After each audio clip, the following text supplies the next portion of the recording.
Good evening mga bossing. So today meron tayong installation ng tweeters, Kion Sondra, Pia horns, tapos LED grill lights. Dalawang set po yan.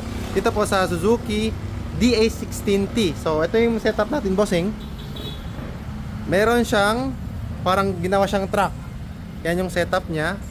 Tapos dito sa front T10 park light, super white. Tapos ito of course Kion Sondra.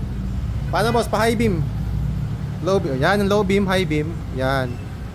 Tapos grill lights. Yan, poging-pogi yan. Same setup sa kabila. Tapos meron din dito same setup. Tapos mga boss, test muna natin yung horns before natin makalimutan. Yun, sobrang lakas. Pia auto style.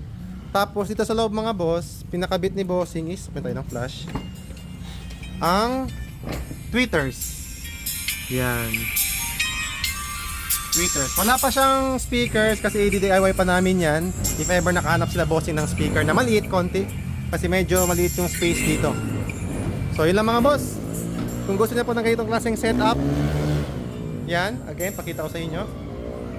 Sobrang lakas. Pwede ka pa-atras, pakita nung output. Yan mga boss. So ipatras natin ngayon mga boss para i-face natin doon sa madilim para makita po talaga yung actual output.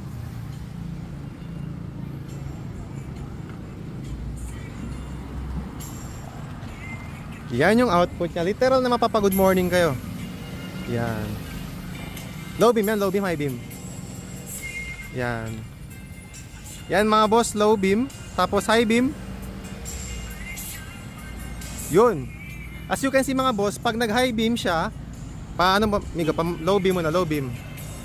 Pag nag-high beam po kayo, yung low beam po hindi namamatay. Nag-a-add lang po siya ng extra additional lights, completing the 24,300 lumens ni Kion Sondra. So, for more info mga boss, visit our shop po, Andres Auto Accessories, Pagadian City Branch. Ito lang po tayo sa Purok Bahada Dao. Landmark po natin is Shell Gasoline Station po. Yan, sobrang lakas talaga mga boss.